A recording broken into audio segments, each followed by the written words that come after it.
O risco de racionamento e apagões. É um assunto que eu quero conversar um pouco e me sinto, vamos dizer assim, com autoridade para colocar certas questões que me afetam desde minhas origens. Eu sou filho e neto de eletricista e sou de Blumenau, uma cidade industrial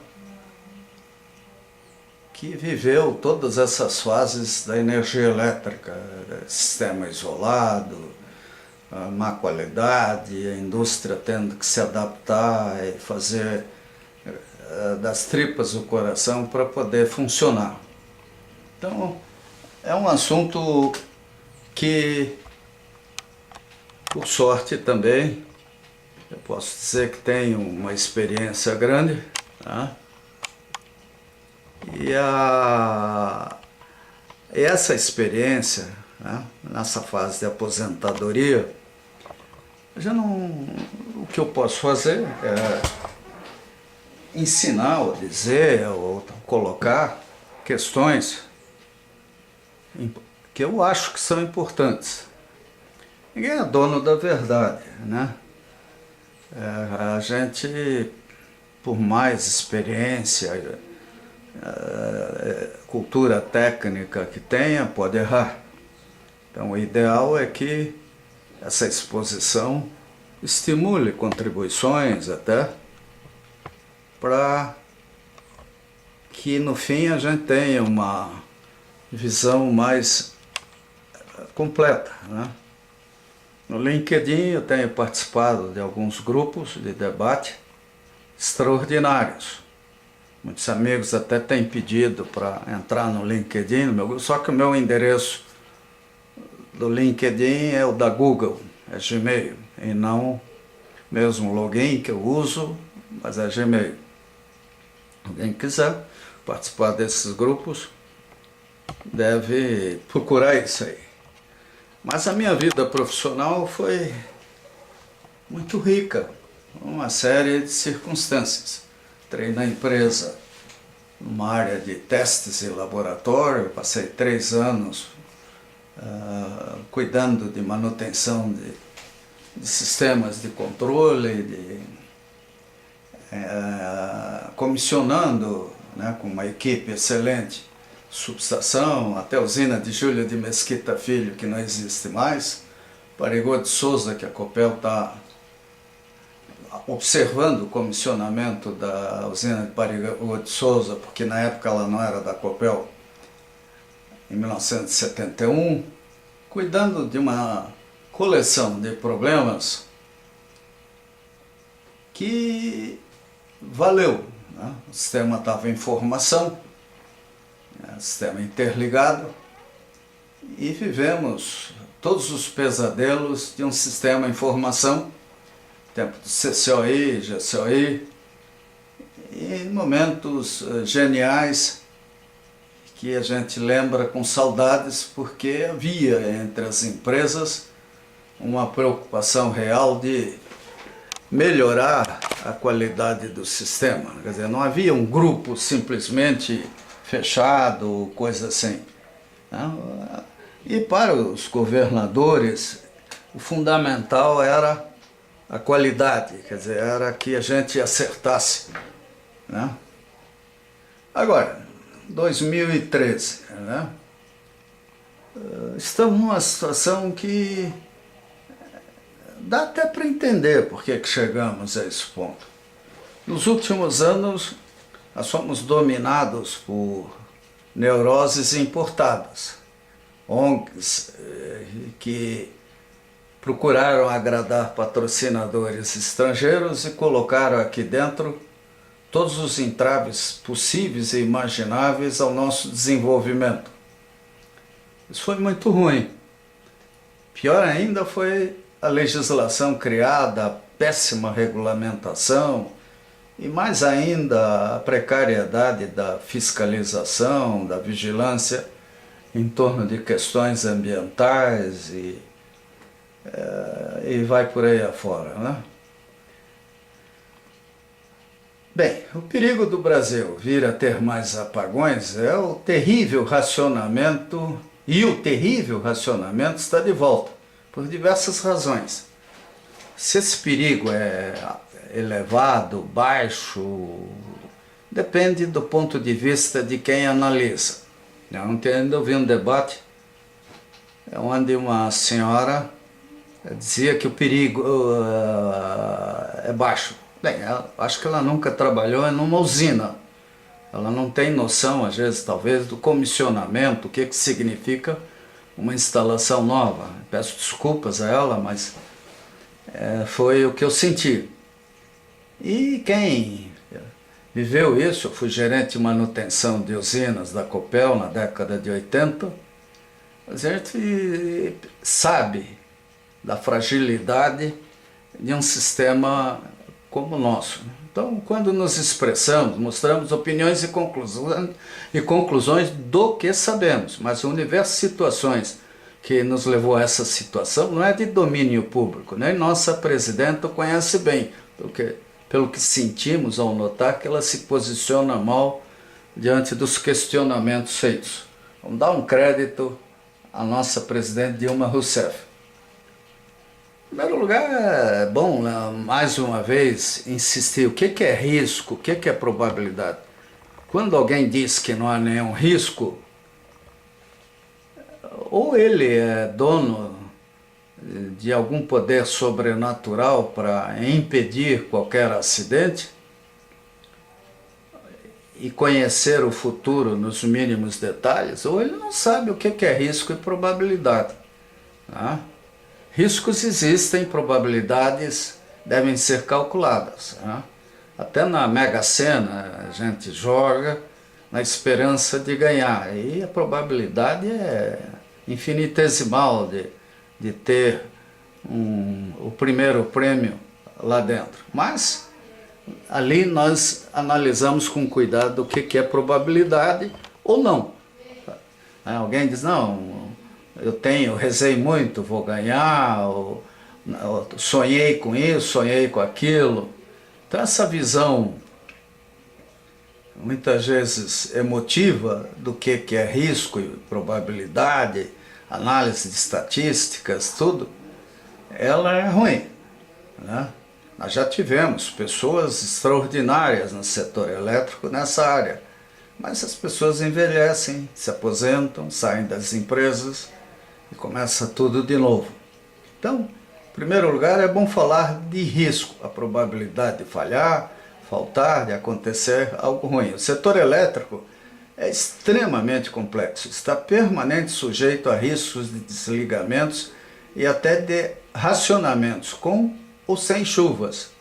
Né? Qual é a probabilidade de acontecer algo ruim? Tudo depende da dependência de poucas fontes de energia, grandes linhas de transmissão, subestações complexas e recursos que possam minimizar os efeitos, como, por exemplo, bons profissionais distribuídos pelo sistema e preparados para agir de forma adequada.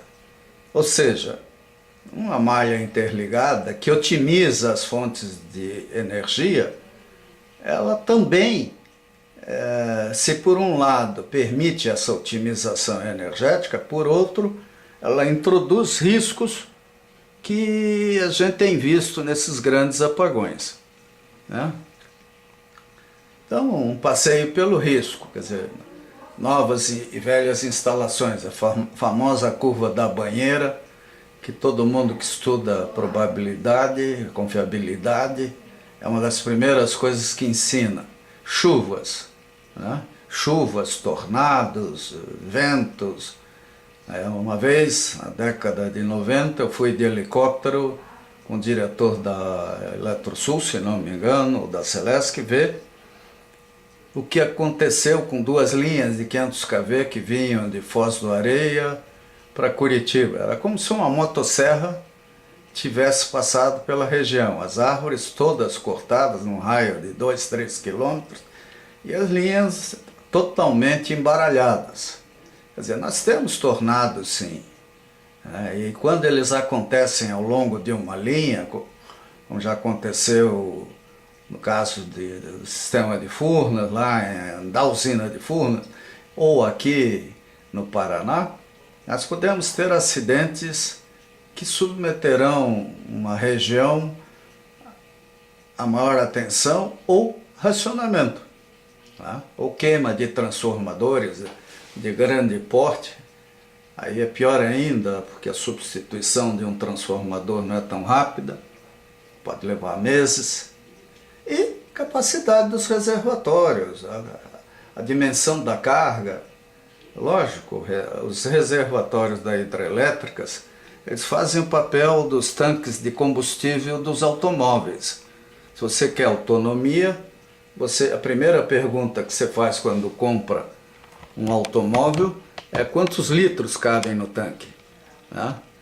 E assim é o setor elétrico, né? Nós temos que ter, vamos dizer, os reservatórios são importantes, né? Tão importantes que na Europa até temos casos de usinas que à noite devolvem a água para o reservatório, porque lá existe uma base térmica que opera na base, né? É uma geração termonuclear, grandes termoelétricas, que até para terem uma vida útil maior não precisam ter geração constante e não podem ter variações rápidas, problemas de dilatação do eixo, de palhetas e coisas assim, dilatação, contração.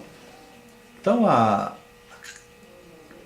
o sistema brasileiro tem ainda alguns grandes reservatórios que, lamentavelmente, por causa da neurose ambiental, foram inibidos em usinas que poderiam estar hoje salvando o sistema.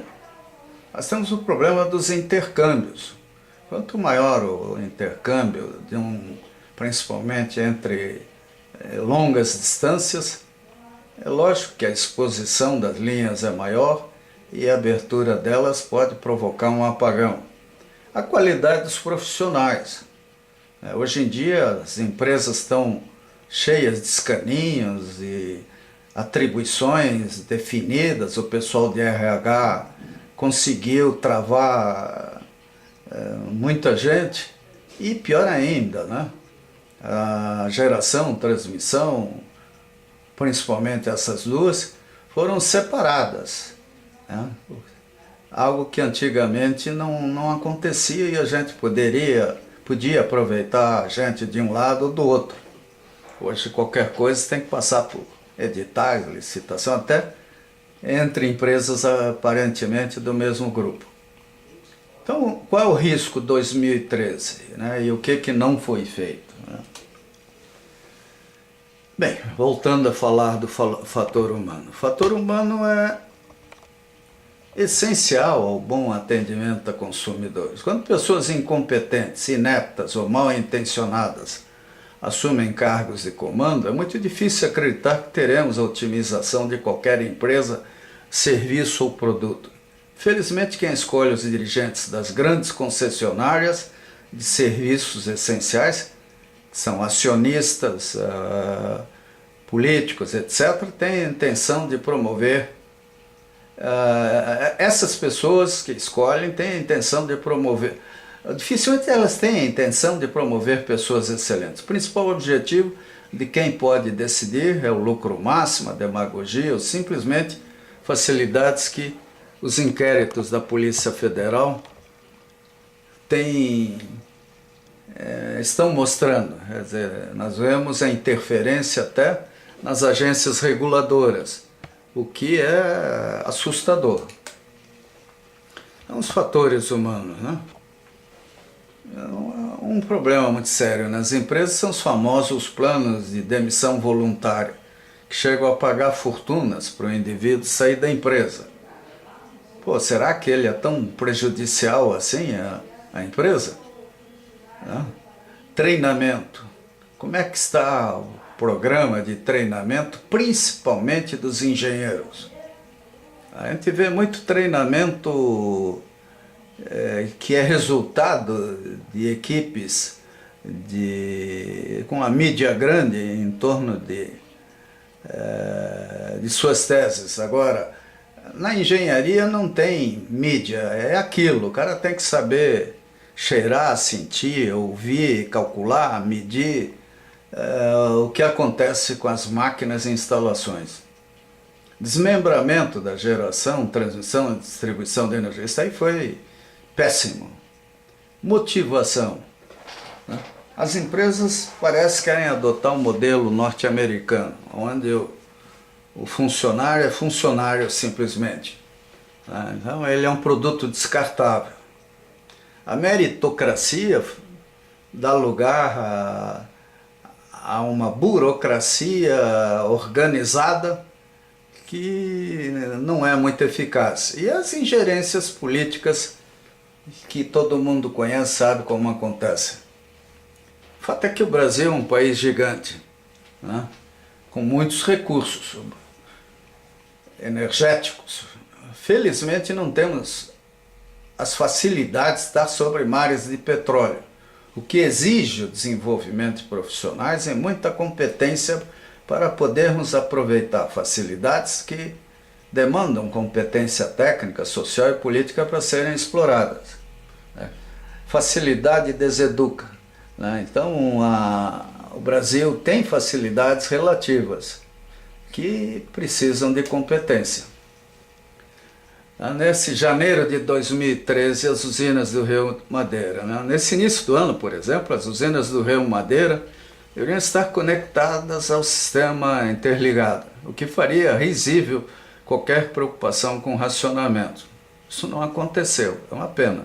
O sistema de transmissão complexo, longo e cheio de armadilhas pode atrasar para as datas previstas, o que seria uma catástrofe. O sequenciamento de obras desprezou a segurança dos grandes centros de carga nacional. Até gozado que a gente vê como prioridade esse ano uma interligação com a Venezuela, né? E o Brasil, hein? Isso é natural num projeto dessa espécie com interferências políticas estranhas aos interesses do nosso povo. Nós temos o ENS, um excelente portal também, onde muita informação pode ser obtida para quem quiser navegar e conhecer alguma coisa do sistema brasileiro, assim como tem o da EPE. A vantagem do ANS é que, graças ao Dr. Mário Santos principalmente, ele teve um bom começo, apesar de logo em seguida ter havido um grande apagão. Então, naquela época, pelo menos, o ANS tinha uma estrutura razoável e uma visão muito pragmática do que fazer com o setor elétrico. Hoje eu não sei bem porque estou fora do sistema, né? Mas faz parte das atribuições do INS, né? Estudos de segurança operacional, né? Envolvem sistemas de proteção e controle, otimização de controladores, recomposição do sistema, estudos pré-operacionais, estudos de comissionamento, modernização de instalações e controle, né, automático de geração. Faz essa análise de estudos de segurança operacional. Isso é muito importante e é a finalidade básica dele, né? O despacho das usinas, o controle online do sistema interligado. Que sistema é esse? É um sistema gigantesco, né? Tamanho, cobriria a Europa se ele fosse transportado para lá. Aliás, era um exemplo que a gente via muito nas palestras, mais uma vez, do Dr. Mário Santos. O que, vamos dizer assim, aqui nós temos duas grandes usinas em construção, linhas de transmissão, etc., corrente contínua. Essas duas usinas vão ajudar muito, assim como Boa Esperança. Boa Esperança com uma vantagem, tem um reservatório grande, onde nós poderemos acumular água. E ela, o sistema de transmissão dela, tudo facilitam a instalação, o aproveitamento do potencial eólico da região Nordeste, onde dá para instalar algumas Itaipus com aerogeradores. Mas isso demanda a existência de usinas que possam entrar em operação imediatamente a redução a uma mudança de ventos ou coisa assim. E a hidráulica é ótima para isso, né? Além de armazenar energia, ela tem facilidades de entrar em operação como nenhuma outra fonte de energia de grande porte. Então o Brasil, né, começa a explorar suas grandes usinas, seu grande potencial hidrelétrico na região norte. É óbvio que as ONGs mais apaixonadas por questões ambientais têm atuado em sentido inverso, mas uma obra que custa bilhões de dólares, ela pode tranquilamente criar compensações, como a gente viu aqui no Paraná. Quer dizer, graças à Copel, as áreas de compensação, até instintivas, feitas na época da Companhia de Força e Luz do Paraná, nós temos áreas aqui protegidas. Nem sempre tão bem protegidas quanto seria desejável, porque quem tem prestígio político acaba entrando onde não deve, né? Mas se vocês forem visitar a usina de Capsul, aqui na região sul-sudeste, é isso aí, já muito grande, até com linhas de alta tensão feitas para trazer energia da Argentina, que, porque adotou uma política tanto demagógica e irresponsável, acaba invertendo o fluxo. Nós é que temos salvo a Argentina de situações difíceis no setor elétrico. Mas nós estamos numa situação preocupante, né? Quer dizer, não é tão simples assim o momento em que estamos vivendo. Os reservatórios estão baixos, chove muito, mas não chove muito onde devia, e principalmente na região sudeste, e aí o risco de um racionamento começa a coçar a inteligência do pessoal, né? Coça porque a hipótese de um racionamento é uma tragédia, né? A dimensão do acidente denominado racionamento é tão grande que a probabilidade dele acontecer deveria ser desprezível, com ou sem chuvas, mas não é o que acontece, né?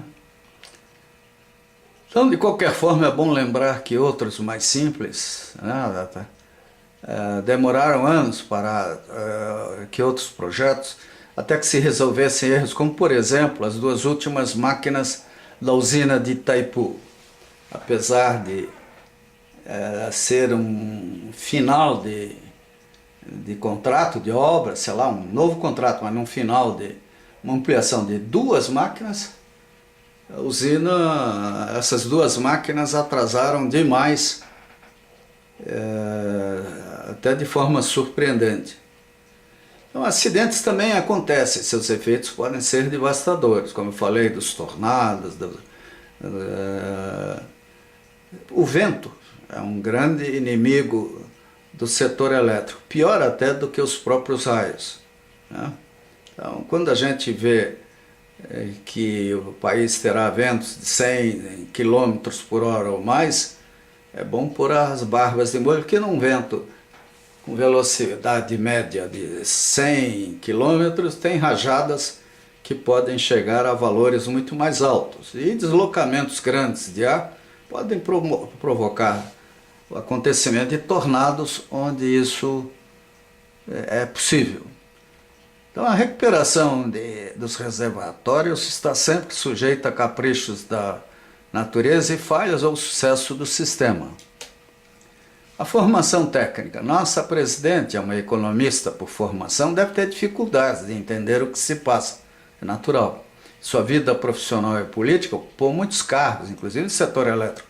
Mas começou por cima. Nunca trabalhou em grandes instalações ou projetos complexos de engenharia. Deve estar aturdida com os efeitos de suas decisões, inclusive o patético tom ditatorial, como se quisesse dar ordens à natureza e às incertezas industriais e de empreendimentos de grande porte.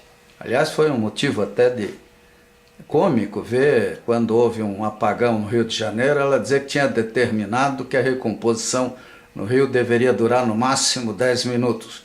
Pô, com usina nuclear, não é assim que as coisas acontecem, né?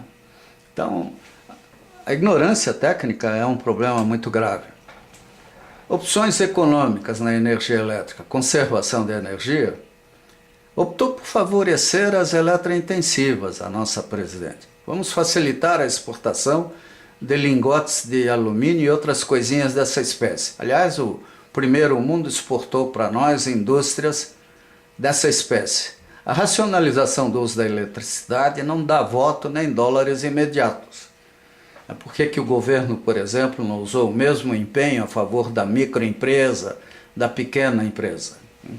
Uma reforma fiscal, como uma vez vimos o deputado Hawley explicar numa reunião da nossa loja maçônica, liberaria 90% do povo brasileiro do inferno do imposto de renda e coisas assim. Coisas que ele, coitado, é obrigado a entender e fazer ou pagar para alguém fazer. Então, é concentrar em grandes produtos. E a taxação em cima da energia elétrica é válida, porque a energia barata, ela induz a poluição, ela induz ao mau uso. A produção de energia, você veja o petróleo. Nós estamos tirando petróleo a 6 mil metros de profundidade, 5 mil. Algo extremamente perigoso. Tá? E, no entanto, é dito como se fosse algo bom. Tá? O governo segura o preço da gasolina, porque é lógico, a pessoa mais ingênua acha isso bonito. E as nossas cidades não estão preparadas.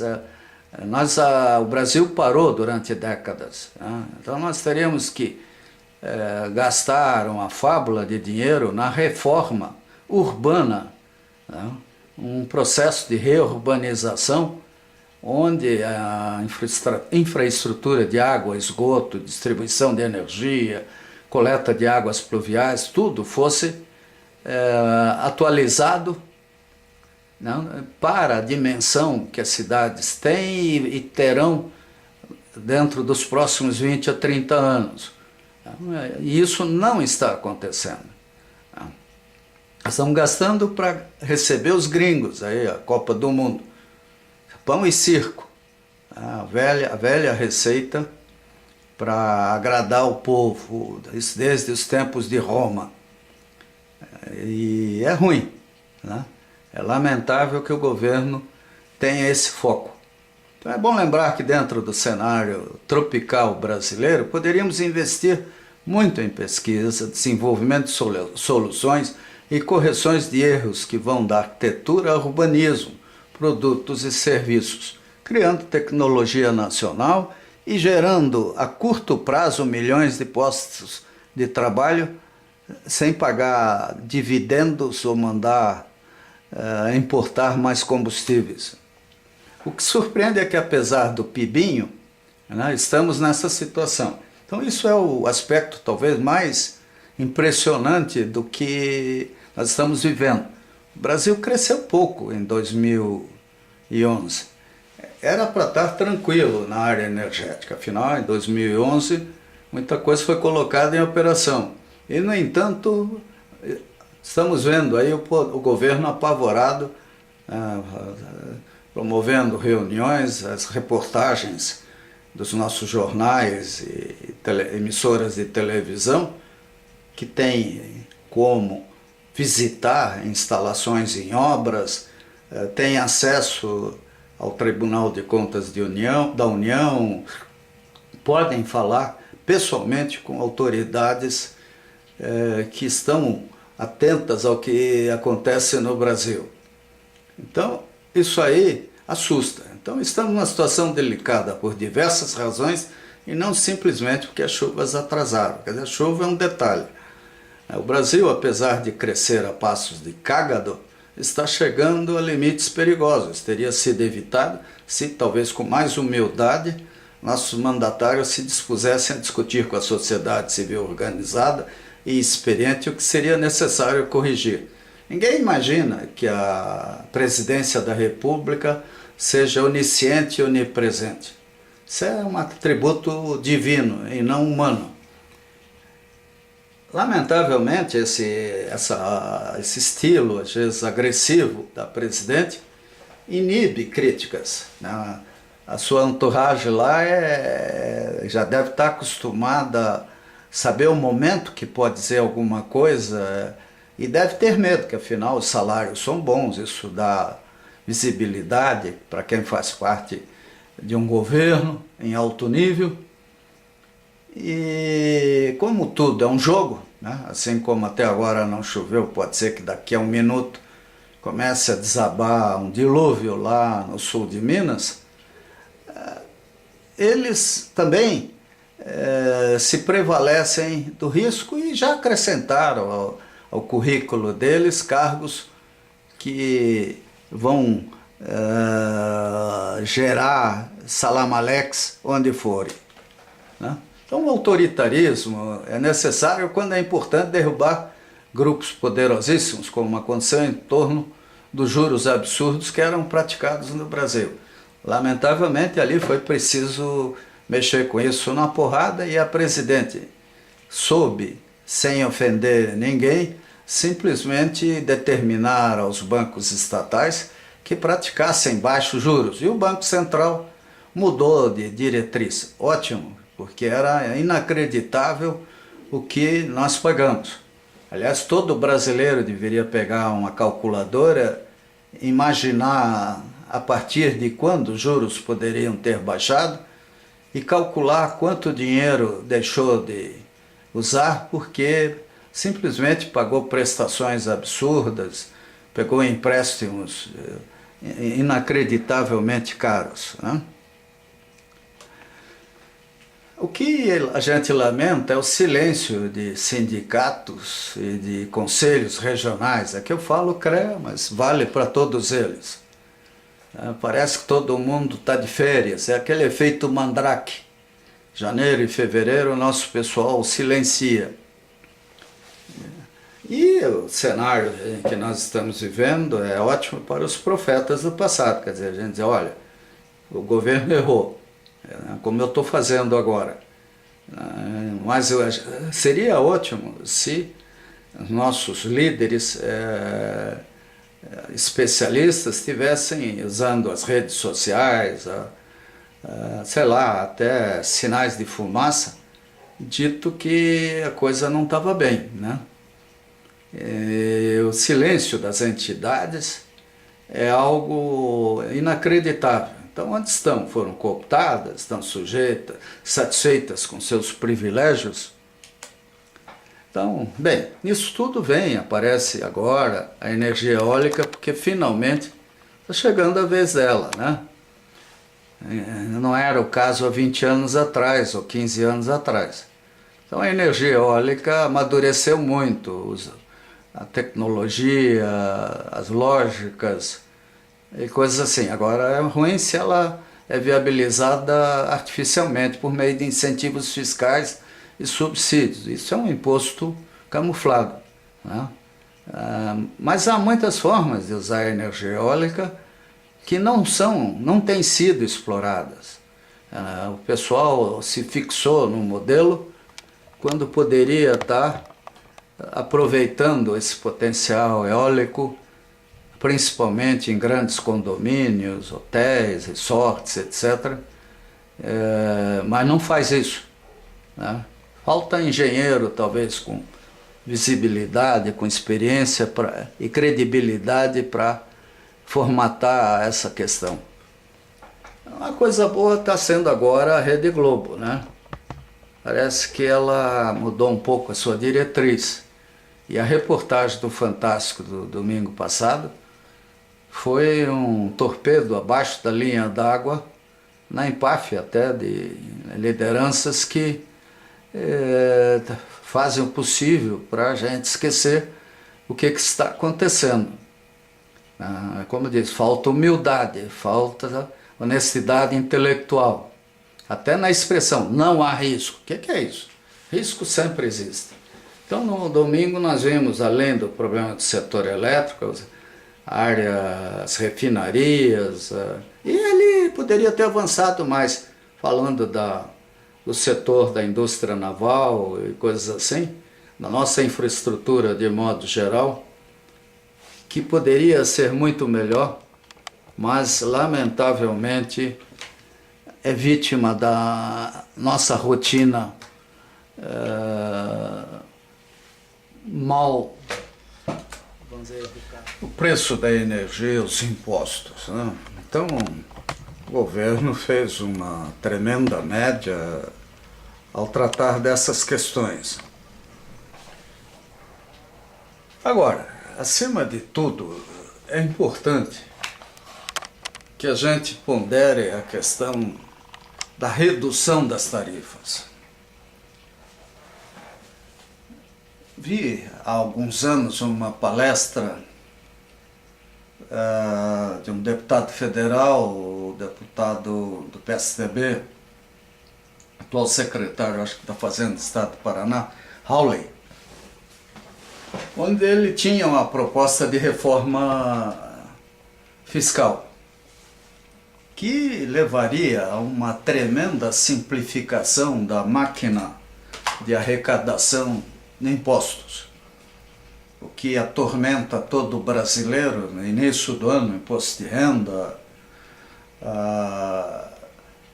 o pequeno empresário, tudo isso poderia desaparecer e a Receita Federal, em vez de se dedicar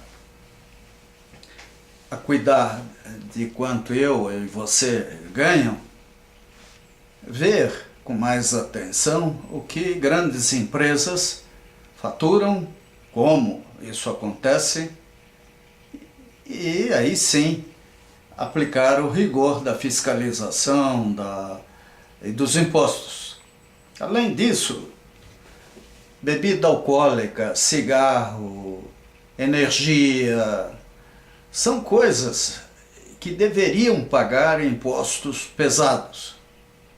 No caso da energia, já que o governo quer estimular a exportação, o preço pode ser político, um imposto. Quer dizer, dependendo da utilização da energia elétrica, do petróleo, da gasolina, sei lá o quê, aquela atividade, aquele tipo de empresa teria uma tarifa com redução de impostos, o que seria extremamente racional.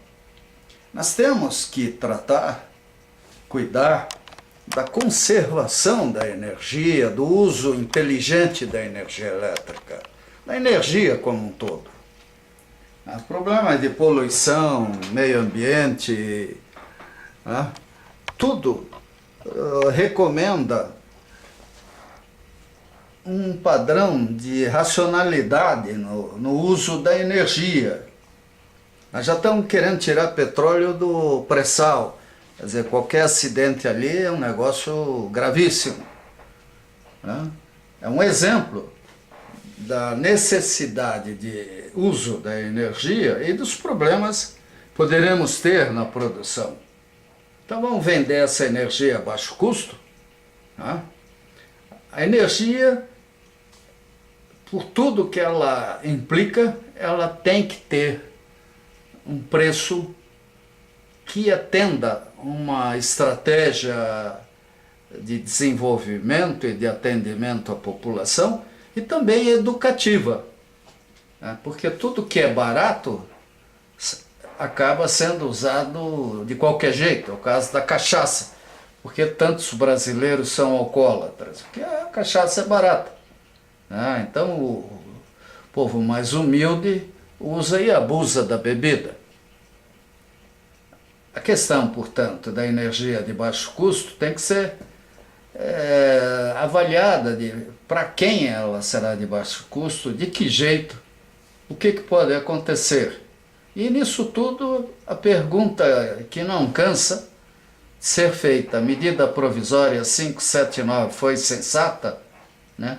O que tem de discutível? Eu acho que é exatamente essa é uma das questões importantes.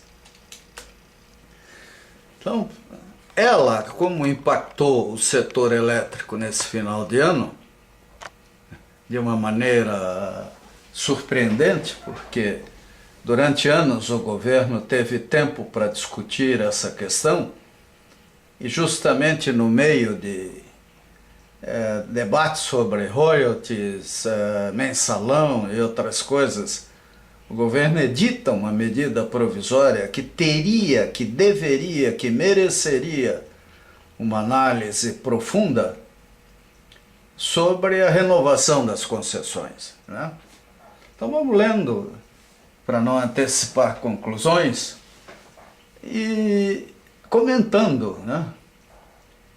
O que é essa medida? Ela dispõe sobre as concessões de geração, transmissão e distribuição de energia elétrica, sobre a redução dos encargos setoriais, sobre a modicidade tarifária e da outras providências. Então, a Presidenta da República, no uso da atribuição que lhe confere o artigo 62 da Constituição, adota a seguinte medida provisória com força de lei. Capítulo 1. Da prorrogação das concessões de geração de energia elétrica e do regime de cotas. Artigo 1º. A partir desta publicação, desta medida provisória, as concessões de geração de energia hidrelétrica alcançadas pelo artigo 19 da lei tal e tal, tal, poderão ser prorrogadas a critério do poder concedente uma única vez pelo prazo de até 30 anos, de forma a assegurar a continuidade e eficiência da prestação de serviço e a modicidade tarifária. Parágrafo 1º. A prorrogação de que trata este artigo dependerá da aceitação expressa das seguintes condições pelas concessionárias: remuneração da tarifa calculada pela Agência Nacional de Energia Elétrica para cada usina hidrelétrica. Será que o pessoal da agência está preparado para analisar centenas de usinas e definir com segurança a tarifa dessas usinas? Quer dizer, estamos abandonando a ideia do risco e benefício do empreendedor e partindo para uma regulamentação autoritária em cima de uma agência que faz parte de uma constelação delas que não foram estruturadas de forma adequada, não têm capacidade para cumprir suas funções de fiscalização com segurança, e até por terem elaborado concursos para preenchimento de vagas recentemente, carecem de maturidade, de tempo e de formação para chegar numa usina e dizer qual que deve ser o custo dela. Uma usina hidrelétrica não é um automóvel, não se compra em prateleira. Cada usina tem suas características. Então a remuneração calculada pela agência, pela ANEEL, ela em alguns casos será excessiva e em outros poderá ser impossível. 2. A alocação de cotas de garantia física de energia e de potência da usina hidrelétrica às concessionárias de serviço público de distribuição de energia elétrica do sistema interligado, sim, a ser definida pela ANEEL conforme o regulamento do poder concedente. O poder concedente vai ter que fazer o regulamento, vai ter que fazer as fichas, vai ter que fazer uma montoeira de papéis, procedimentos, de normas, para, talvez no ano que vem ou até o final desse ano, poder, pelo menos do ponto de vista formal, cumprir suas obrigações. Terceiro, a submissão aos padrões de qualidade dos serviços fixados pela ANEEL. Pelo jeito, a ANEEL não está preparada para isso. Padrão de qualidade de usina, confiabilidade, tempo de entrada, parada, MTBF, MTTF, e uma série de coisas não são simples. Tá? E essas usinas antigas, principalmente, elas têm projeto superado, tem problema de assoreamento, poderão ter problemas nas barragens que só serão vistos se escafandristas descerem lá para olhar com cuidado, e formação de equipes de manutenção, instrumentação de trabalho, ver se a empresa de fato está sendo bem gerenciada tecnicamente ou se ela simplesmente tem tido sorte de não criar um grande acidente. Então isso a ANEEL vai ter que ver. Parágrafo 2º. A distribuição das cotas de que trata o inciso 2 do parágrafo 1º e sua respectiva remuneração obedecerão a critérios previstos em regulamento, devendo buscar o equilíbrio na redução das tarifas das concessionárias de distribuição do SIM. Tudo isso é muito bonito. Difícil vai ser, dentro de mais uma burocracia colossal, chegar a esse ponto. Nós brasileiros já estamos calejados com relação a essas fantasias. Parágrafo 3º. As cotas de que trata o inciso 2 do parágrafo 1º serão revisadas periodicamente e a respectiva alocação às concessionárias de distribuição será formalizada mediante a celebração de contratos conforme regulamento do poder concedente, ou regulamento Mandrake. Parágrafo 2º. A distribuição das cotas de que trata o inciso 2 do parágrafo 1º e sua respectiva remuneração obedecerão a critérios previstos em regulamento, devendo buscar o equilíbrio na redução das tarifas das concessionárias de distribuição do Sistema Interligado Nacional. Parágrafo 3º. As cotas de que trata o inciso 2 do parágrafo 1º serão revisadas periodicamente e a respectiva alocação às concessionárias de distribuição será formalizada mediante a celebração de contratos conforme o regulamento poder concedente. Parágrafo 4º. Os contratos de concessão e de cotas definirão as responsabilidades das partes e a alocação dos riscos decorrentes de sua atividade.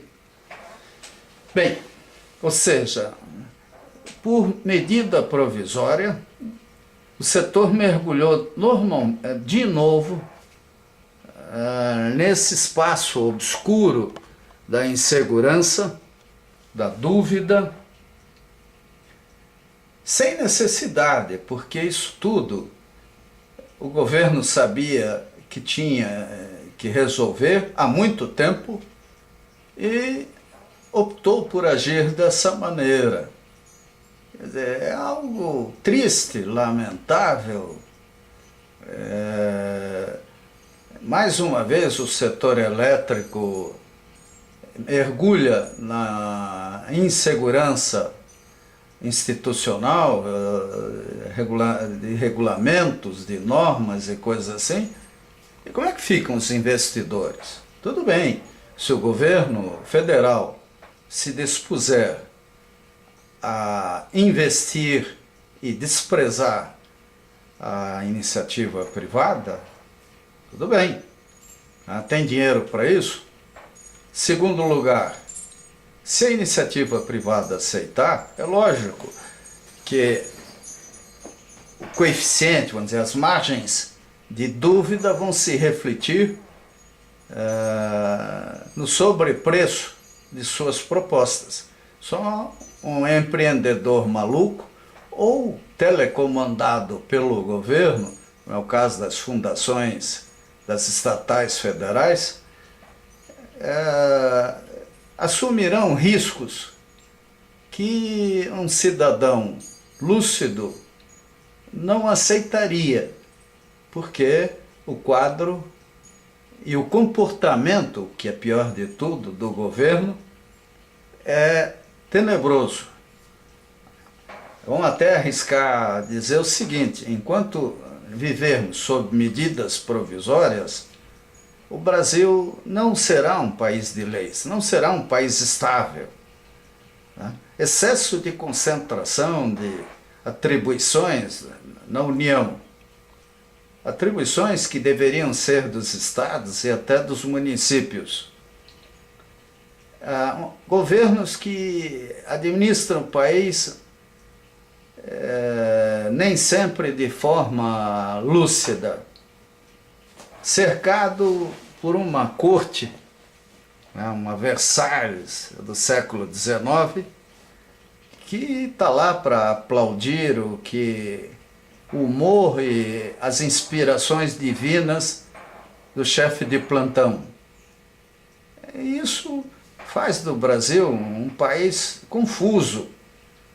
Eu imagino como grupos estrangeiros de países mais sérios devem olhar o Brasil, um país que parece que não se encontra, que vive dando guinadas. O país é um grande transatlântico, e um grande transatlântico não pode fazer uma guinada de 90 graus em 50 metros, a menos que ele esteja sendo rebocado, e mesmo assim é bem provável que um rebocador só não seja suficiente. Então, o que a gente vê, lamentavelmente, nesse caso, e isso nos entristece, porque a gente até via com entusiasmo o governo da presidenta Dilma Rousseff, é que deu a louca em Brasília. O pessoal não está nos melhores momentos quando se trata... Parágrafo 5º. Nas prorrogações de que trata este artigo, qual artigo? O primeiro artigo que trata da prorrogação,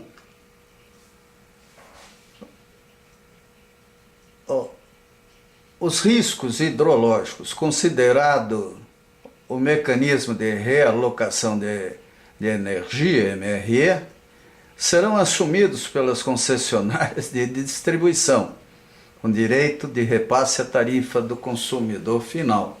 Aí fica fácil, né? Faz, ajusta, repassa, no fim quem paga a conta é o consumidor final. Parágrafo 6º. Caberá à ANEEL disciplinar a realização de investimentos que serão considerados na ANEEL com vistas a manter a qualidade e continuidade da prestação do serviço pelas usinas hidrelétricas conforme regulamento do poder concedente. É uma tremenda responsabilidade para a ANEEL. Eu imagino que a diretoria da ANEEL deva estar preocupada em, de repente, ganhar esse presente de início de ano. Então, como ela se comportará nesse caso? Terá estrutura, recursos humanos para fazer de forma lúcida o que esse regulamento Mandrake vai definir? Então, agora, parágrafo 7º.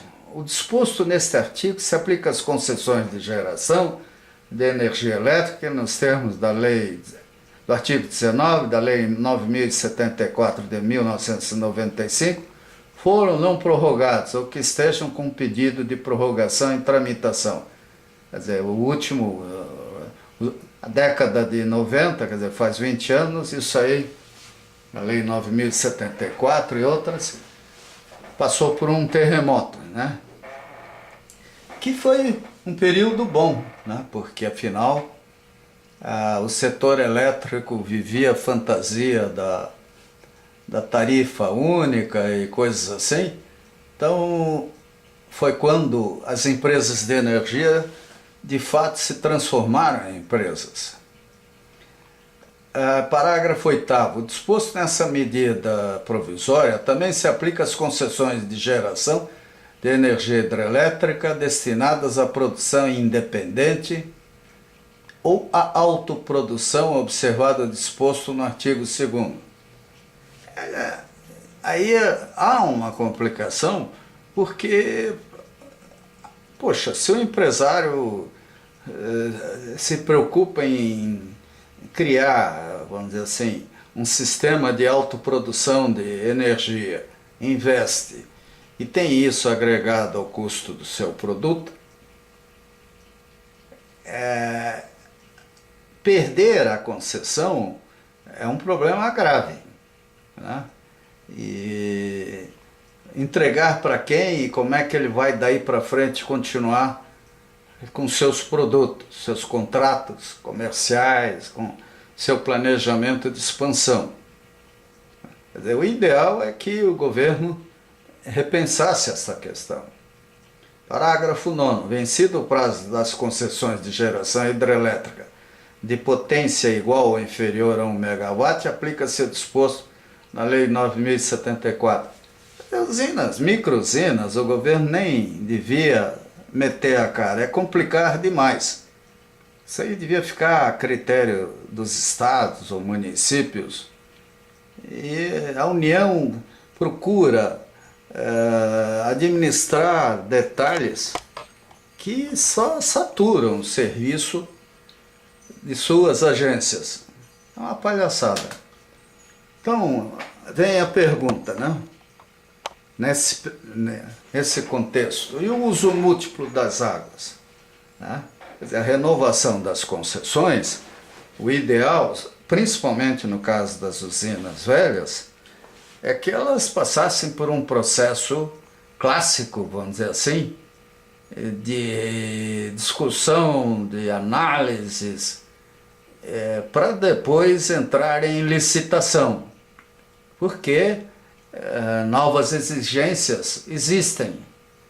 As usinas antigas estão entrando na curva da banheira, quer dizer, elas podem começar a apresentar problemas graves, e uma barragem que se rompa, uma usina que se desmanche, não adianta botar na cadeia depois os responsáveis ou inventar multa. O estrago poderá ser colossal, né? Faz sentido renovar concessões? Então é uma coisa que teria que ser bem baseada, né? E pensada em tudo que o governo imagina que precisa. Ele deveria repensar essas questões. Não deveria ser relicitada após avaliações, estudos e debates, né? Então essa é a minha opinião. Como estão os efeitos dessas usinas, riscos, assoreamento, segurança, possibilidade de modernização? Então, há muita coisa que pode ser feita com as usinas. É que nem São Paulo. A gente vive vendo lá a cidade debaixo d'água, quando ela tem um sifão colossal que é a usina de Henry Borden, que com uma reanálise ambiental e com melhores estudos, ela poderia contribuir muito para a redução de enchentes na grande São Paulo. Infelizmente, o pessoal prefere agir de outra maneira, e o paulistano que se dane. Artigo 2º. As concessões de geração de energia hidrelétrica destinadas à autoprodução, cuja potência da usina seja igual ou inferior a 50 megawatts, é o caso das PCHs, por exemplo, poderão ser prorrogadas a critério do poder concedente uma única vez pelo prazo de até 30 anos. Bem, uma PCH de 50 megawatts, na realidade é uma usina, não é tão pequena assim, né? E a prorrogação é um assunto delicado, sempre. E esses privilégios, sim ou não, sempre acabam gerando complicações e facilidades que induzem a corrupção, induzem ao mau uso do poder que o governo tem. O ideal, muitas vezes, é que tudo isso ou seja permanente, ou então tenha prazos bem definidos e não CES e mais CES aí que significam lobismo, significam prestígio, significam coisas que não são saudáveis, né? Então, quando a gente pensa no futuro, né? Tomara que o Brasil evolua e que a corrupção, a má educação sejam assuntos do passado dentro de poucos anos. Mas esse é um passo importante. Bem, o disposto no artigo 1 não se aplica às prorrogações de que trata o caput. Todo excedente de energia elétrica não consumida pelas unidades consumidoras do titular da concessão de autoprodução será liquidado no mercado de curto prazo ao preço de liquidação de diferenças PLD.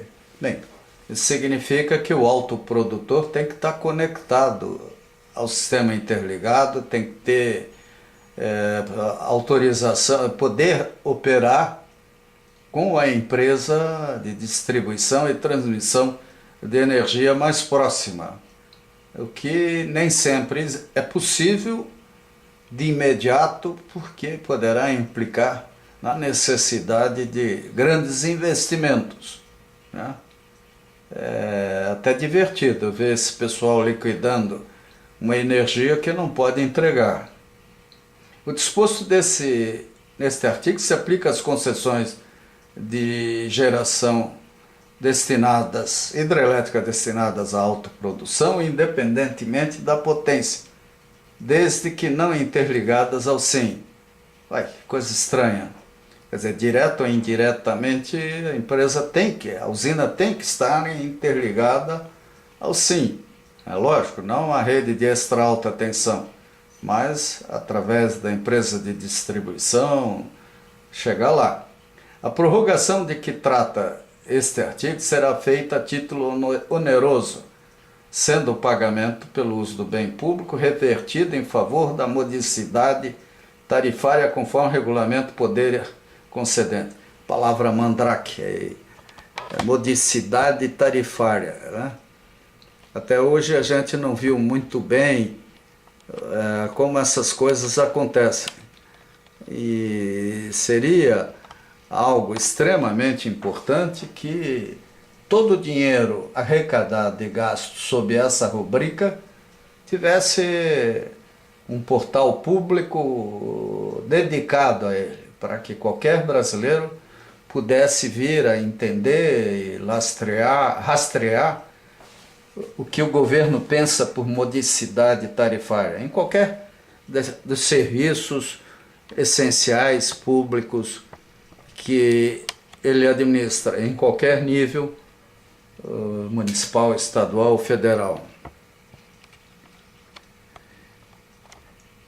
Caberá à ANEEL, conforme regulamento poder concedente, instituir mecanismo para compensar as variações no nível de contratação das concessionárias de distribuição do SIM, decorrentes da alocação de cotas que se refere o inciso 2 do parágrafo 1º do artigo 1º. Então, a compensação de contratos, até o caso de perguntar, e a CCE, e a ONS e outras coisas. Tomara que a ANEEL tenha um bom relacionamento com seus pares, porque tudo isso tem implicações. Parágrafo único. Né? Ocorrendo excedente no montante de energia contratada pelas concessionárias de distribuição do SIM, haverá cessão compulsória de contrato de comercialização de energia no ambiente regulado CCAR, cujo suprimento já tenha se iniciado ou venha a se iniciar até o ano para o qual a cota foi definida para a concessionária de distribuição que tenha redução no montante de energia contratada. Rotina.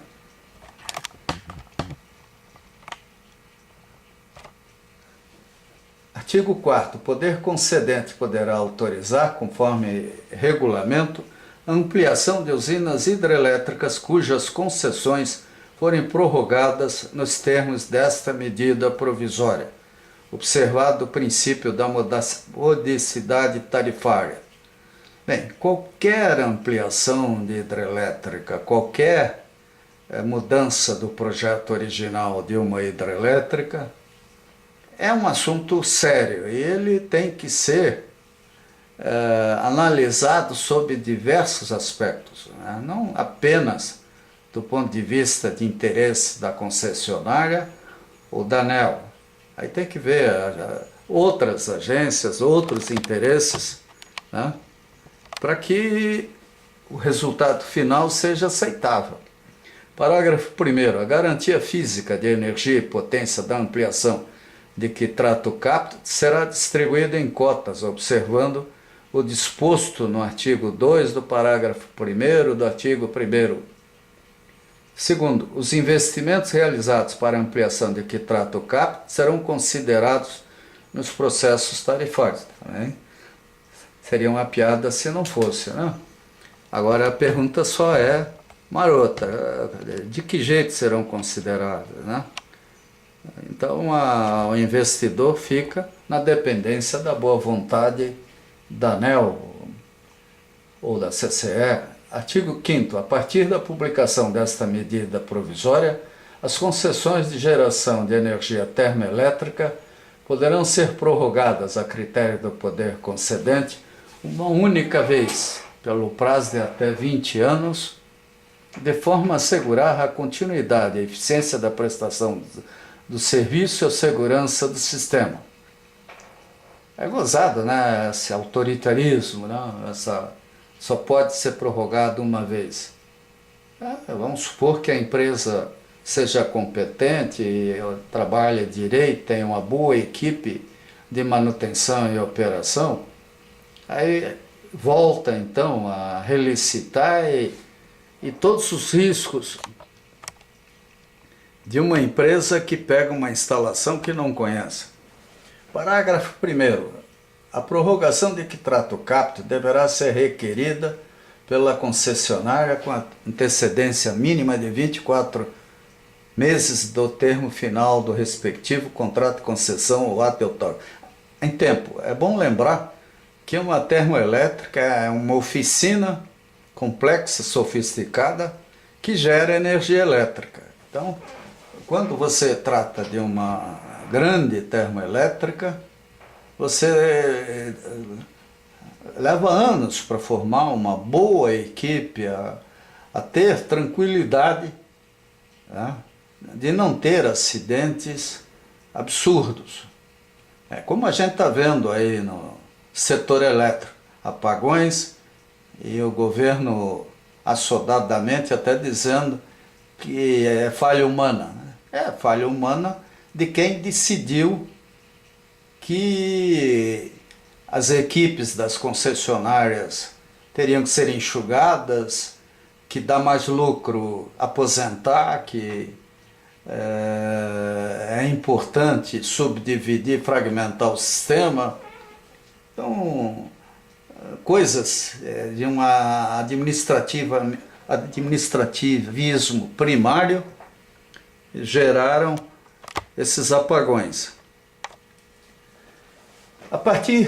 Parágrafo 2º. A partir da decisão do poder concedente, parágrafo 1º. A prorrogação de que trata o CAP deverá ser requerida pela concessionária com antecedência mínima de 24 meses do termo final do respectivo contrato de concessão ou ato de outorga. É pouco, 24 meses é 2 anos.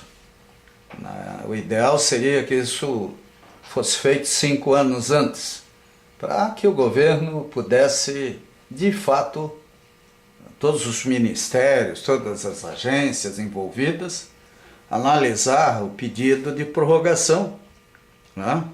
Se essa for a dinâmica consolidada daqui a 30 anos ou 20 anos. A partir da decisão do poder concedente pela prorrogação, a concessionária deverá assinar o contrato de concessão ou termo aditivo no prazo de até 90 dias, contado da convocação. Não é 91 nem 92, é 90. Se for nas férias, eles vão ter que descobrir o pessoal em alguma praia aí para assinar. Parágrafo 3º.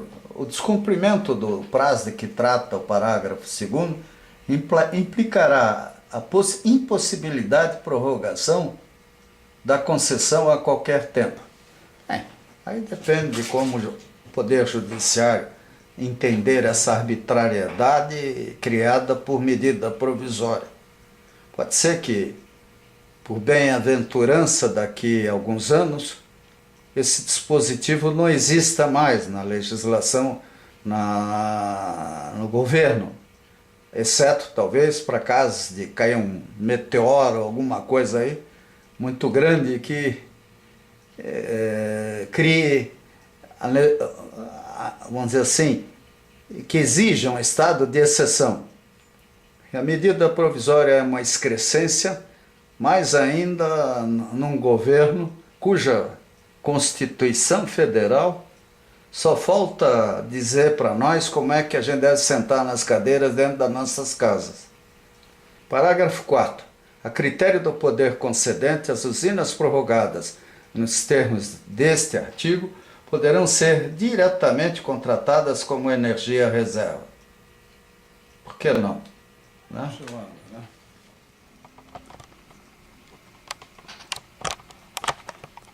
Então vamos lá.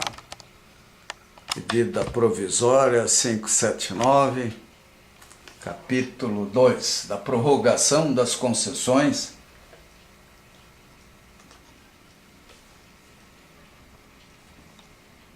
de transmissão e distribuição de energia elétrica. Então aqui há muita coisa a ser dita, até porque a gente está vendo aí que por falha talvez de gerenciamento, a política influindo nas empresas de transmissão, e nós temos tido acidentes inacreditáveis, apagões, coisas que a gente ouve até off-record, mas não pode dizer, porque afinal, como a gente está fora do setor, é difícil depois provar o que a gente fala. Mas vamos lá, da prorrogação das concessões de transmissão e distribuição de energia elétrica. Artigo 6º. A partir da publicação desta medida provisória, as concessões de transmissão de energia elétricas alcançadas pelo artigo 17 da Lei 9.074 de 1995 poderão ser prorrogadas a critério do poder concedente uma única vez pelo prazo de até 30 anos, de forma a assegurar a continuidade e eficiência da medida da prestação do serviço e a modicidade. Isso se até lá não inventarem mais umas 10 medidas provisórias, umas 50 leis. Quer dizer, o Brasil é senoidal, é um país que uma hora está para um lado, outra hora está para o outro, muda. Vamos ver quem é que ganha a próxima eleição, quem vai ser o ministro, como ele vai aceitar ou não o que foi estabelecido. Essa área das concessões de serviços essenciais, Nós deveríamos ter talvez até referendos públicos, tá? Para que a população diga o que ela de fato aceita ou não. E regionalizar, municipalizar, tudo o que for possível. Porque é que nem em Curitiba, as redes aéreas aqui viraram autênticos varais, porque fizemos, na época até começou quando eu era presidente, as linhas circuito isolado, semi-isolado, e agora você olha para cima, você vê uma tonelada de cabos das empresas de telecomunicações, que me disseram inclusive fora de padrão, e colocados lá de qualquer jeito. Nem o varal aqui de casa é tão mal feito. Então, tudo isso deveria ser atribuição do município, dizer o padrão de serviços, e a concessionária colocasse no custo do seu trabalho, né, o que isso tudo implicasse. Infelizmente, se alguém quiser mudar alguma coisa, vai ter que ir a Brasília, arrumar um hotel caro lá, convidar o pessoal para um jantar, conversar com a turma, levar um deputado junto, senador, 2, 3, 10, né, falar com suas excelências para ver se elas se interessam por Curitiba. Tá? Do contrário, continua como está. Parágrafo 1º. A prorrogação de que trata este artigo dependerá da aceitação expressa das seguintes condições pelas concessionárias. Tá?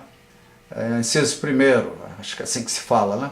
Receita fixada conforme critérios estabelecidos pela ANEEL. Quer dizer, mais uma vez a ANEEL metendo o dedo onde não deve, né? Principalmente na área de distribuição e de transmissão local. Esse é assunto do Estado e do município, no entanto, vai para a ANEEL. Há uns anos atrás eu participei de um seminário em São Paulo e fiquei perplexo de ver a maior autoridade lá de São Paulo, da empresa de transmissão, não sei, dizendo que levaram 3 anos para conseguir autorização para fazer uma linha que aumentava substancialmente a confiabilidade de uma região do estado de São Paulo. Então, um estado que em 32 lutou para ser respeitado e que já teve líderes nacionais de grande prestígio, vê o atendimento dos seus consumidores à mercê de um burocrata ou de uma equipe de burocratas de uma agência em Brasília. É o fim da picada. Quer dizer, não tem sentido isso. Está errado. Onde é que estão os nossos senadores, deputados para corrigir isso? Felizmente o governo federal tem o poder absoluto da sua base, podendo inclusive colocar lá como deputado quem ele quer, mesmo quando condenado pelo STF, e fica brincando com o nosso povo como bem entende. O cara entrou na corte, virou rei absoluto, e os cortesãos estão lá para se vestirem, falarem, comerem às nossas custas e bajularem o chefe de plantão. Aliás, até uma vez fui visitar um amigo que era ministro e a secretária tirando sarro. Isso aqui muda toda hora. Mal sei qual é o nome do ministro. Né? Assim é Brasília. Submissão aos padrões de qualidade de serviços fixados pela ANEEL. O que a ANEEL entende da gente? Para dizer que aqui em Curitiba, no bairro que eu moro, na Vila Isabel, a qualidade tem que ser essa ou aquela. Quem tem que dizer isso somos nós. Custa tanto. Isso é que nem quando você vai fazer uma viagem internacional. Quero uma passagem classe econômica, executiva, primeira classe, ou alugar um avião se puder. Isso é problema meu. Aliás, tem empresário que tem até avião gigantesco, fantasiado lá de hotel, motel, para ir onde quiser, algo que o próprio presidente da República fez importando um Boeing, decorando, provavelmente equipando com todas as facilidades que quer, para viajar pelo mundo e descer com pompa e circunstância nos aeroportos do mundo. Artigo 7º. A partir da publicação desta medida provisória, as concessões de distribuição de energia elétrica alcançadas pelo artigo poderão ser prorrogadas a critério do poder concedente, que é a União, um absurdo, uma única vez pelo prazo de até 30 anos. Bem, 30 anos vai chover, ventar, cair meteoro, meteorito, talvez tenhamos guerra. Quer dizer, esses números são mais para inglês ver, né? De forma a assegurar a continuidade, a eficiência da prestação de serviço, a modicidade tarifária e o atendimento a critérios de racionalidade operacional e econômica. A definição de prazos é muito importante para o investidor, é muito importante para quem aplica suas economias numa empresa. Só que no Brasil isso não significa nada, nada impede que daqui a 2, 3 anos o futuro presidente ou a mesma mude tudo isso mais uma vez, né? Aí, quem sabe, botando uma equação de terceiro grau, uma série de parâmetros, variáveis, né? Talvez fique mais lógico, né? Parágrafo único. A prorrogação das concessões de distribuição de energia elétrica dependerá da aceitação expressa das condições estabelecidas no contrato de concessão ou no termo aditivo. Bem, isso é o óbvio lulante, né? Parágrafo 2º. Da licitação. As concessões de geração, transmissão e distribuição de energia elétrica que não forem prorrogadas nos termos desta medida provisória serão licitadas na modalidade leilão ou concorrência por até 30 anos. Bem, licitadas de forma onerosa ou pelo melhor serviço a ser prestado. Uma das coisas mais absurdas que nós temos visto no Brasil, desde ônibus, aeroporto, até outros serviços essenciais, é o leilão oneroso. Ou seja, cria-se um imposto paralelo, camuflado, e o gozado é que o nosso povo até aplaude quando a empresa foi privatizada por um preço alto. O tonto esquece que é ele que vai pagar a conta. A licitação de que trata o capto poderá ser realizada sem a reversão prévia dos bens vinculados à prestação de serviço. Bem, isso até lá chove e venta. Vamos ver como é que será.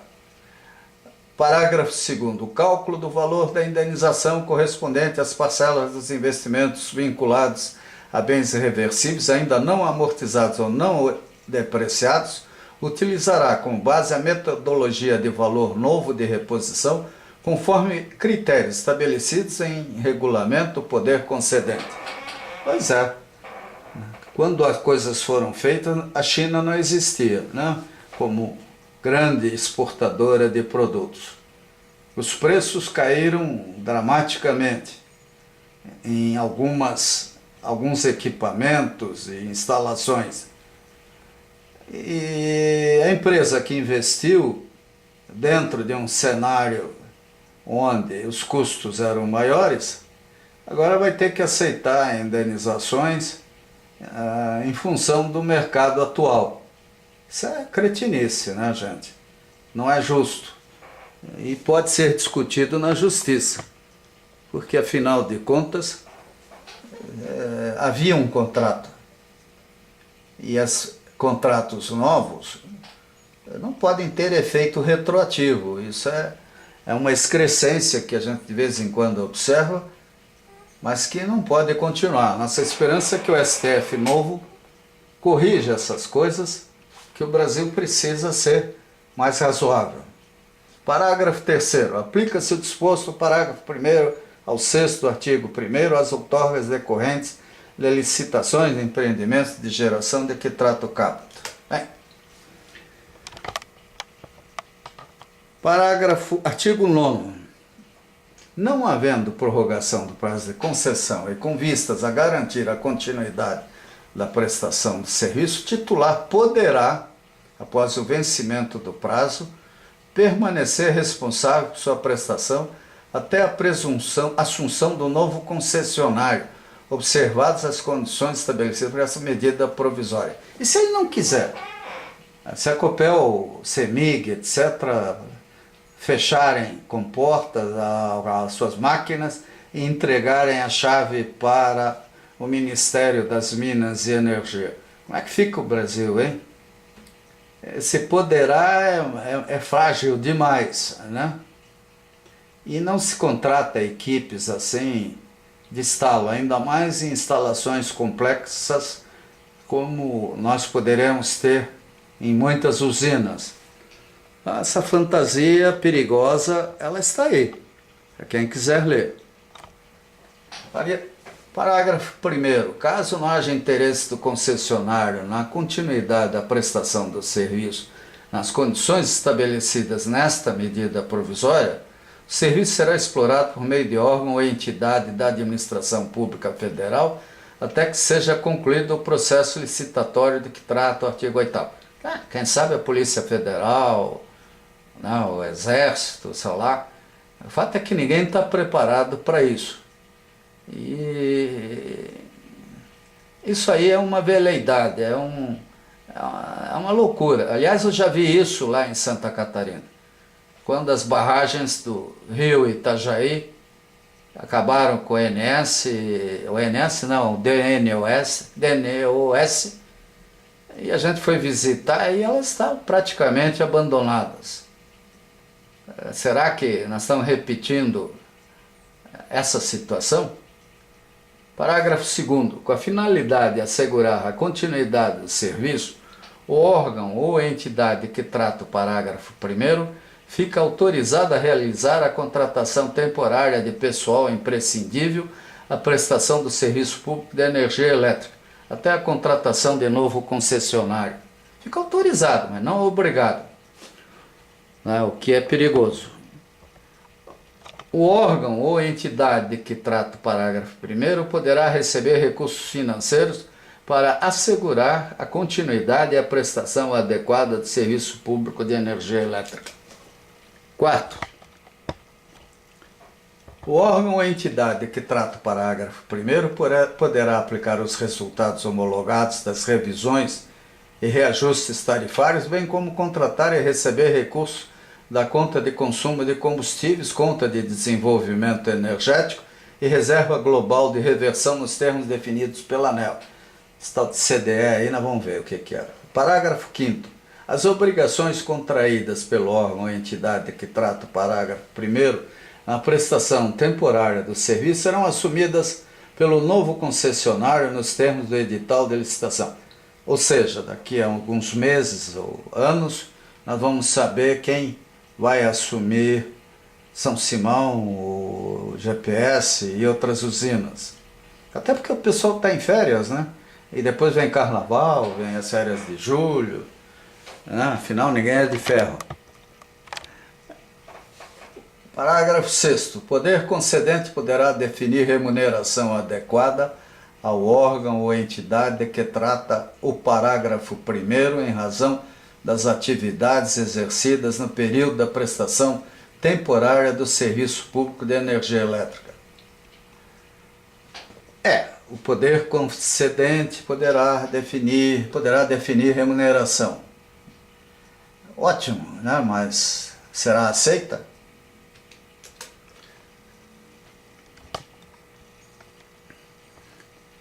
Artigo 10º. O órgão ou entidade responsável pela prestação temporária do serviço público de energia elétrica deverá, aí o óbvio ululante, né? Manter registros contábeis próprios relativos à prestação do serviço. E 2.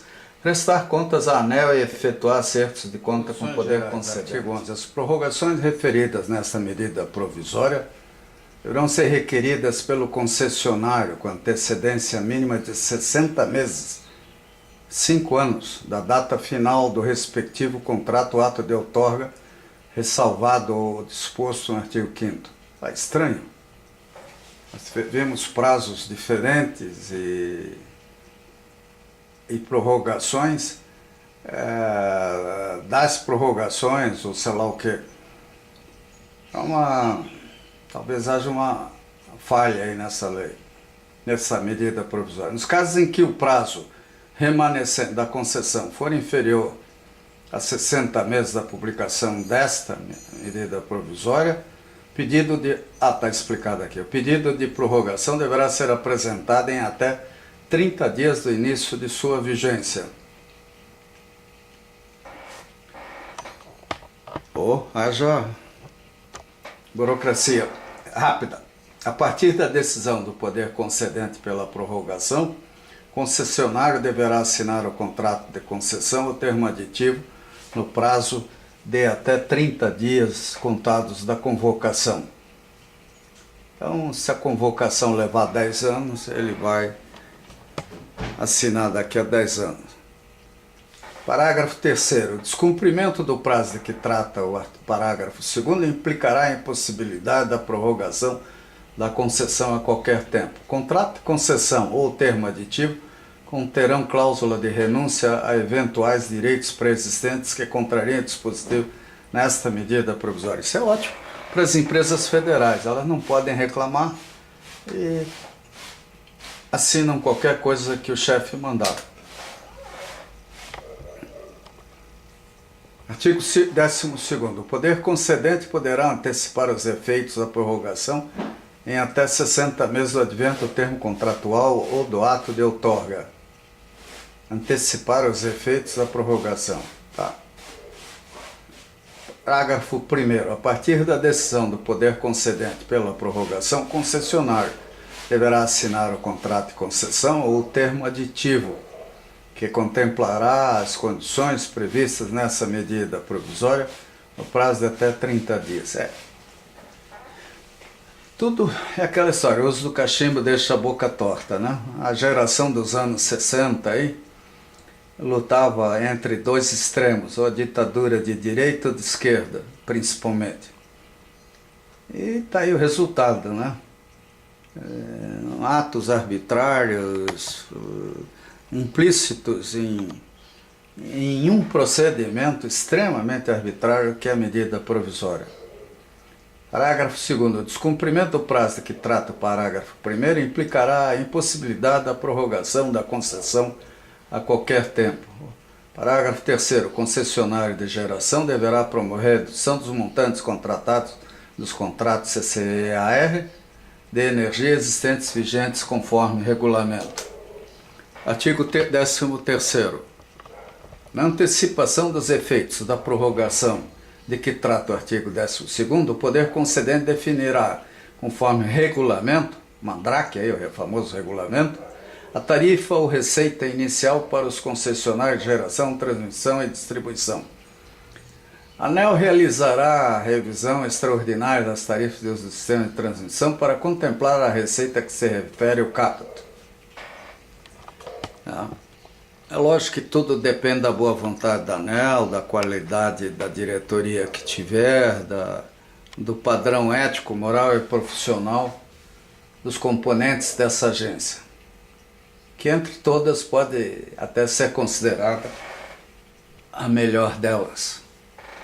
A ANEEL procederá à revisão tarifária extraordinária das concessionárias de distribuição de energia elétrica, sem prejuízo do reajuste tarifário anual previsto nos contratos de concessão, para contemplar as tarifas a que se refere este artigo, vide Decreto 7.805 de 2012. Ou seja, um decreto recente. Então, artigo 14º. Os prazos das concessões prorrogadas nos termos desta medida provisória serão contados: 1. A partir do primeiro dia subsequente ao termo do prazo da concessão, ou 2. A partir do primeiro dia do mês subsequente ou da assinatura do contrato de concessão ou termo aditivo no caso de antecipação dos efeitos de prorrogação, Artigo 15º. A tarifa ou receita de que trata esta medida provisória deverá considerar, quando houver, a parcela dos investimentos vinculados a bens reversíveis ainda não amortizados, não depreciados ou não indenizados pelo poder concedente e será revisada periodicamente na forma do contrato de concessão ou termo aditivo. O contrato, artigo 1º, parágrafo 1º, o cálculo do valor dos investimentos vinculados a bens reversíveis ainda não amortizados ou não depreciados para a finalidade que trata o CAPT ou para fins de indenização, utilizará como base a metodologia do valor novo de reposição, conforme critérios estabelecidos em regulamento poder concedente. Quer dizer, aí tem um dos absurdos dessa medida provisória, né? Porque, como disse antes, quando os investimentos foram feitos não existia o efeito China. E muitos produtos, muitos componentes do sistema tiveram redução de preço. Então, como é que fica isso aí, né? Isso é uma anomalia dessa medida provisória que poderá gerar contestações se assim a Justiça Federal acolher e entender como válido. Parágrafo 2º. Fica o poder concedente autorizado a pagar na forma do regulamento para as concessionárias que optarem pela prorrogação prevista nesta medida provisória, nas condições de transmissão de energia elétrica alcançadas pelo parágrafo 5º do artigo 17 da Lei 9.074 de 1995, o valor relativo aos ativos considerados não depreciados existentes em 31 de maio de 2000, registrados pela concessionária e reconhecidos pela ANEEL. Redação dada pela medida provisória número 59 de 2012. Já falamos sobre isso, né? Parágrafo 3º. O valor de que trata o parágrafo 2º serão quitados pelo poder concedente no prazo de 30 anos, corrigido pelo índice de preço ao consumidor amplo. Ô, gente que aceitar isso é gente muito otimista, né? Porque o Brasil em 30 anos já teve, nesses últimos 30 anos teve o período militar, né, que praticamente tinha uma constituição própria, a Constituição de 1988, quer dizer, 2 constituições federais, fora a quantidade imensa de emendas, medidas provisórias, etc. Isso é Brasil, e depois a turma reclama do nosso atraso em relação a outras nações. Parágrafo 4º. A critério do poder concedente para fins de licitação ou prorrogação, a reserva global de reversão RGR, poderá ser utilizada para indenização total ou parcial das parcelas de investimentos vinculados a bens reversíveis ainda não amortizados ou não depreciados. Bem, sempre que aparece uma palavra dessa, poderá ou não, gera uma insegurança, né? Ninguém sabe o que vai acontecer de fato. As tarifas das concessões, né, de geração de energia hidrelétrica e as receitas das concessões de transmissão de energia elétrica prorrogadas ou licitadas nos termos desta medida provisória levarão em consideração, dentre outros, os custos de operação e manutenção, encargos, tributos e, quando couber, pagamento pelo uso do sistema de transmissão e distribuição. Só que custos arbitrados pela própria ANEEL, né? Então, que custos eles vão aceitar? Parágrafo 6º. As informações necessárias para o cálculo da parcela dos investimentos vinculados a bens reversíveis ainda não amortizados ou não depreciados das concessões prorrogadas nos termos desta medida provisória que não forem apresentadas pelos concessionários não serão consideradas na tarifa da receita inicial ou parágrafo 7º. As informações de que trata o parágrafo 6º, quando apresentadas, serão avaliadas e consideradas na tarifa do concessionário a partir da revisão periódica, não havendo recomposição tarifária quanto ao período em que não foram consideradas. A redação da medida provisória. Será que os investidores vão gostar disso? O regulamento poder concedente explorará sobre os prazos para envio das informações de que tratam os parágrafos 6º e 7º, famoso regulamento. Artigo 16. O regulamento poder concedente explorará sobre as garantias exigidas das concessionárias beneficiárias das prorrogações de que trata esta medida provisória. Então esse famoso regulamento aí, ele tem uma importância muito grande, né? Capítulo 5, dos encargos setoriais. Artigo 17º. Fica a União autorizada a adquirir créditos que centrais elétricas, Sociedade Eletrobras, detém contra a Itaipu Binacional. Bem, Eletrobras e Itaipu que se entendam. Parágrafo único. Bem, nós pagamos a conta do que acontecer de errado de forma direta ou indireta. Afinal, o contribuinte brasileiro, o máximo que fez até agora foi um impostômetro. Nós não temos visto ações mais enérgicas. Parágrafo único. Para a cobertura dos créditos de que trata o CAPT, a União poderá emitir, sob a forma de colocação direta, em favor da Eletrobras, títulos da dívida pública mobiliária federal, cujas características serão definidas pelo ministro de Estado da Fazenda, respeitada a equivalência econômica com o valor dos créditos. Tomara que ele não desmonte a Eletrobras. Artigo 18º. Fica a União autorizada a destinar os créditos objeto do artigo 17 e os créditos que possui diretamente junto a Itaipu a conta de desenvolvimento energético. Aí vem uma conta mandrake aí. Artigo 19. Fica a União autorizada a celebrar contratos com a Eletrobras na qualidade de agente comercializador de de energia de Itaipu Binacional, nos termos do artigo 4º da Lei 5.899, de 5 de julho de 1973, com a finalidade de excluir os efeitos da variação cambial da tarifa de repasse de potência de Itaipu Binacional, preservadas as atuais condições dos fluxos econômicos e financeiros da Eletrobras. Ou seja, uma série de inseguranças aí que não deixam muito claro o que vai acontecer.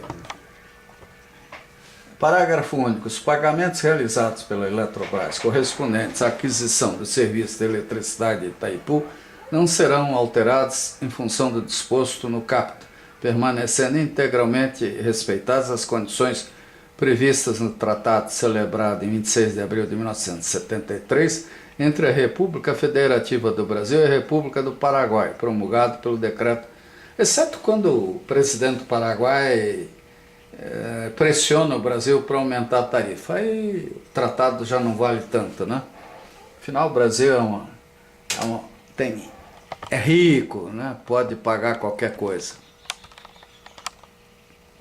Artigo 20. Fica uma reserva global de reversão, RGR, de que trata o artigo 4º da Lei 5.655, de 20 de maio de 1971, e a Conta de Desenvolvimento Energético, CDE, de que trata o artigo 13 da Lei 10.438, de 26 de abril de 2002, autorizados a contratar operações de crédito com o objetivo de cobrir eventuais necessidades de indenização aos concessionários de energia elétrica por ocasião da reversão das concessões ou para atender a finalidade de modicidade tarifária.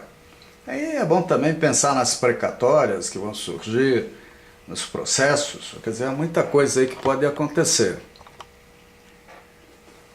Parágrafo 1º. A RGR e a CDE poderão utilizar parte de seu fluxo de recebimento futuro para amortizar a operação de que trata o CAPT. Então, a pena que isso não vale para a gente, né? Chegar numa loja e dizer, olha, eu vou ganhar tanto, então eu quero pagar isso. Depois eu venho aí. Bem, prestação não deixa de ser isso, mas recebimento futuro, tá bom? Parágrafo 2º. A ANEEL considerará a parcela final resultante da amortização da operação de que trata o CAPT para efeito de cálculo das cotas anuais da CDE. Parágrafo 3º. As operações financeiras de que trata o caput poderão ter como garantia o fluxo futuro de recebimento da arrecadação da RGR e da CDE. Alguém pode perguntar, pô, mas por que você está lendo a medida provisória? Porque ela está muito ligada aos riscos do racionamento, da hipótese de racionamento.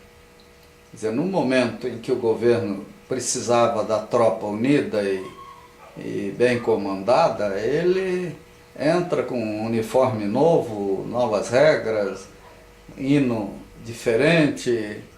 Então, isso deve estar dando um nó na cabeça dos dirigentes das empresas, principalmente das estatais federais, porque eles, obviamente, não vão contestar as ordens que receberam, mas vão ter que cumprir suas obrigações. E aí, o que eles vão fazer? No terreiro de macumba? Ver se pagar promessa, alguma coisa assim? Parágrafo, inciso 1º, as concessionárias e permissionárias de serviço público de distribuição de energia elétrica, então, ficam desobrigadas a partir de 1º de janeiro de 2013 do recolhimento da cota anual da RGR, as concessionárias e permissionárias de serviço público de distribuição de energia elétrica, as concessionárias de serviço público de transmissão de energia elétrica licitadas a partir da publicação desta medida provisória.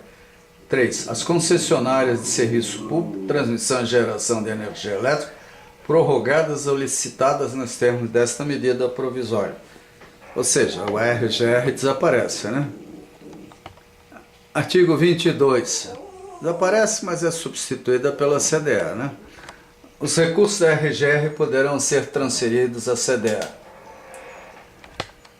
Então, poderão. Artigo 23.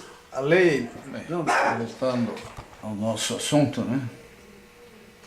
Medida provisória. Então, estamos aí no artigo 23, que trata da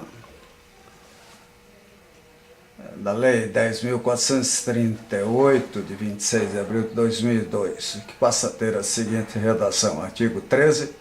Fica criada a Conta de Desenvolvimento Energético, CDE, visando o desenvolvimento energético dos estados, além dos seguintes objetivos. 1. Promover a universalização do serviço de energia elétrica em todo o território nacional. 2. Garantir recursos para atendimento da subvenção econômica destinada à modicidade da tarifa de fornecimento de energia elétrica aos consumidores finais, integrantes da subclasse residencial de baixa renda. 3. Prover para os dispêndios da conta de consumo de combustíveis. São 3 itens extremamente polêmicos, porque aí há espaço para muita armação, né? Dependendo da honestidade, vamos dizer assim, da vigilância cívica, da transparência dessas contas. Coisa que nós precisamos de forma enérgica. 4. Prover recursos e permitir a amortização de operações financeiras vinculadas à indenização por ocasião da reversão das concessões ou para atender a finalidade da modicidade tarifária. Essa palavra miraculosa, né, que a gente precisa conhecer como é que essa conta de fato funciona. 5. Promover a competitividade da energia produzida a partir da fonte carvão mineral nacional nas áreas atendidas pelos sistemas interligados, destinando-se à cobertura do custo de combustível de empreendimentos termoelétricos em operação até 6 de fevereiro de 1998 e de usinas enquadradas no artigo 11 da Lei 9.648 e 27 de maio de 1998. Pois é, essas usinas são usinas termoelétricas antigas, ou seja, elas não têm os recursos modernos de combate à poluição. Então, isso aí é mais um cartão de visita negativo do que positivo em relação à utilização de termoelétricas. O ideal seria que elas fossem analisadas meticulosamente e possivelmente até substituídas por usinas mais modernas, com melhor aproveitamento do carvão e redução da poluição ambiental. No entanto, aqui fala-se em mantê-las. É um negócio estranho. Artigo 6º. Promover a competitividade da energia produzida a partir de fontes eólicas, pequenas centrais hidrelétricas, biomassa e gás natural. Quer dizer, promover competitividade com subsídio não é promover competitividade, é promover com subsídios, com algum dinheiro do contribuinte ou do usuário da energia elétrica. Então, esses valores que ocultam subsídios, eles se tornam péssima referência do ponto de vista de custo e benefício. O ideal seria que nos leilões, etc., a gente tivesse o preço real dessas centrais e aí, por decreto, por análise do Congresso, a gente dissesse, não, essas usinas, nesse caso, terão esse ou aquele benefício. Mas sempre lembrando o custo real.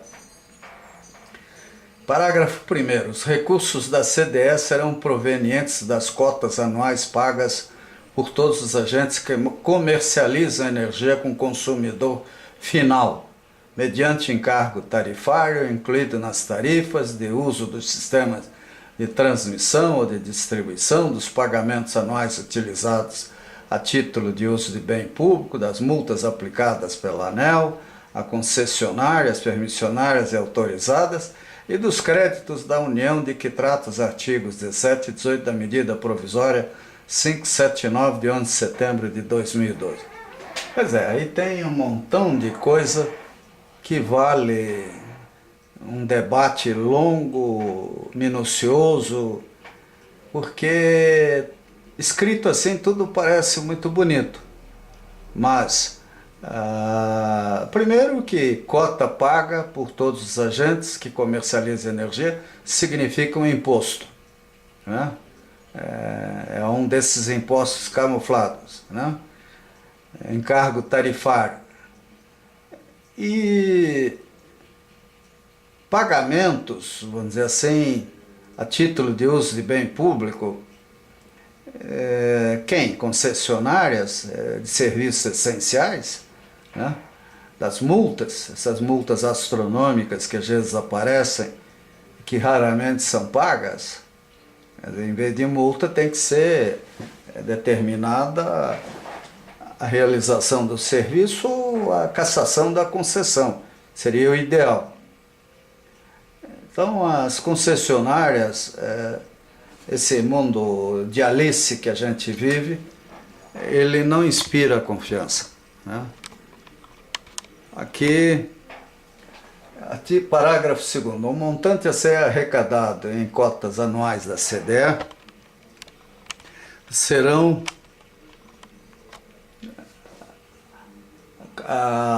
o montante a ser arrecadado em cotas anuais da CDE calculadas pela ANEEL corresponderá à diferença entre as necessidades de recursos e a arrecadação proporcionada pelas demais fontes de que trata o parágrafo 1º. Coisa estranha, a ANEEL fica com a diferença. Qual vai ser a vantagem ou interesse da ANEEL de reduzir multas e outras coisas? As cotas anuais da CDE deverão ser proporcionais às estipuladas em 2012 aos agentes que comercializam energia elétrica com consumidor final. Bem, as de 2012 foram justas, eram boas, né? É uma coisa que a gente gostaria de ouvir quem trata disso. O repasse da CDE, parágrafo 4º, a que se refere o inciso 5º do caput, observará o limite de até 100% do valor do combustível ao seu correspondente produtor, incluído o valor do combustível secundário necessário para assegurar a operação da usina, mantida a obrigatoriedade de compra mínima de combustível estipulada nos contratos vigentes na data de publicação desta lei, a partir de 1º de janeiro de 2004, destinados às usinas termoelétricas a carvão mineral nacional, desde que estas participem da otimização dos sistemas elétricos interligados, compensando-se os valores a serem recebidos a título da sistemática de rateio de ônus e vantagens para as usinas termoelétricas de que trata o parágrafo 1º e 2º do artigo 11 da Lei 9.648 de 1998, podendo a ANEEL ajustar o percentual do reembolso ao gerador, segundo critérios que considerem sua rentabilidade competitiva e preservem o atual nível de produção da indústria produtora do combustível. Está aí um assunto que todas as entidades ligadas à engenharia, economia, preocupadas com a transparência, com a seriedade do poder público e das concessionárias, deveriam analisar sistematicamente, não é? E, paralelamente ao governo, concluir, analisar, decidir ou agir em função da correção das decisões tomadas. A CDE será regulamentada pelo Poder Executivo e movimentada pela Eletrobras. Gozado, né? Nem falam do Poder Legislativo. Parece que o Congresso Nacional não existe. Parágrafo 6º. Os recursos da CDE poderão ser transferidos à Reserva Global de Reversão, RGR, e à Conta de Consumo de Combustíveis, CCC, para atender às finalidades dos incisos 3 e 4 do caput. Os dispêndios para a finalidade que trata o inciso 5º do caput serão custeados pela CDE até 2027.